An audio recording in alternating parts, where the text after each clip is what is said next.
Niyakap ni Jose ang kanyang ama at umiiyak na hinagkan. Pagkatapos, inutusan niya ang kanyang mga manggagamot na imbalsamuhin ang bangkay. Ayon sa kaugalian ng mga Ehipsyo, 40 araw ang ginugol nila sa paggawa nito. 70 araw na nagluksa ang bansang Ehipto. Pagkatapos ng pagluluksa, sinabi ni Jose sa mga kagawad ng Faraon, "Pakisabi nga ninyo sa Faraon na hiniling ng aking ama bago namatay na doon ko siya ilibing sa libingan ng kanyang inihanda sa Kanaan. At aking naipangakong susundin ko ang kanyang bilin.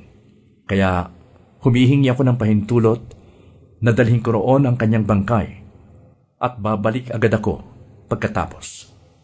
Sumagot ang Faraon, "Lumakad ka na at ilibing mo ang iyong ama ayon sa iyong pangako sa kanya." Sumama kay Jose para makipaglibing ang lahat ng kagawad ng Faraon, ang mga may matataas na katungkulan sa palasyo at ang mga kilalang mamamayan sa buong Ehipto. Kasama rin ni Jose ang kanyang mga kapatid at ang buong sambahayan ng kanyang ama. Ang naiwan lamang sa Goshen ay ang maliliit na bata, mga kawan ng tupa, kambing at baka. May mga nangangabayo, may mga sakay sa karwahe, talagang napakarami nila. Pagsapit nila sa giikan sa Atad, sa silangan ng Ilog Jordan, huminto muna sila. Nagdaos sila roon ng luksang parangal sa yumao, at 7 araw na nagdalamhati roon si Jose.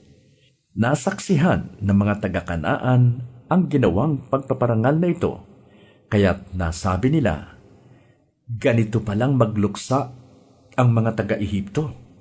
Dahil dito'y tinawag na Abel Mizraim ang lugar na iyon. Sinunod nga ng mga anak ni Jacob ang hiling ng kanilang ama.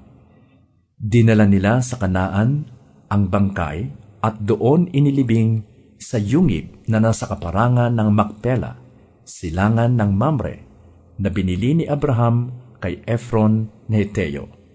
Matapos ilibing ang ama, si Jose nagbalik sa Ehipto kasama ang kanyang mga kapatid at lahat ng kasama sa paglilibing. Mula nang mamatay ang kanilang ama, nag-alala na ang mga kapatid ni Jose.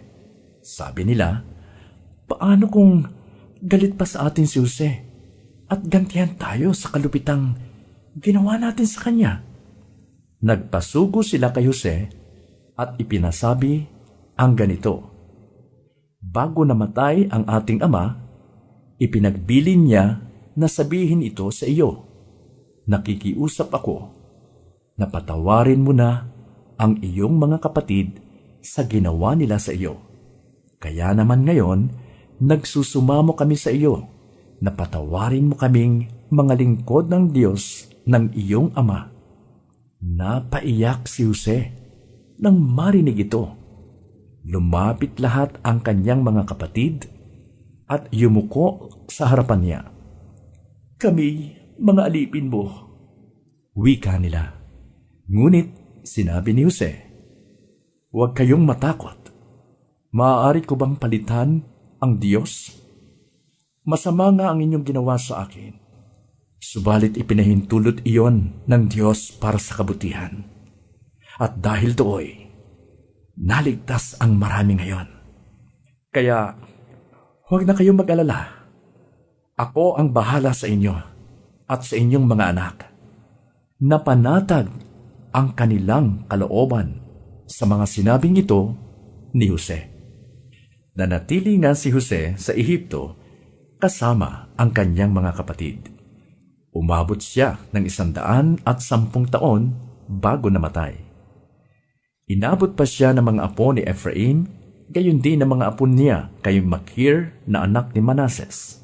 Sinabi niya sa kanyang mga kapatid, "Malapit na akong mamatay. Ngunit huwag kayong mag-alala. Iingatan kayo ng Diyos at ibabalik sa lupaing ipinangako niya kina Abraham, Isaac at Jacob. Pagkatapos, ipinagbilin niya sa mga Israelita ang gagawin sa kanyang bangkay. Wika niya, "Isumpa ninyo sa akin na kapag kayo'y inilabas na ng Diyos sa lupaing ito, dadalhin ninyo ang aking mga buto." Namatay nga si Jose sa gulang na 110 taon.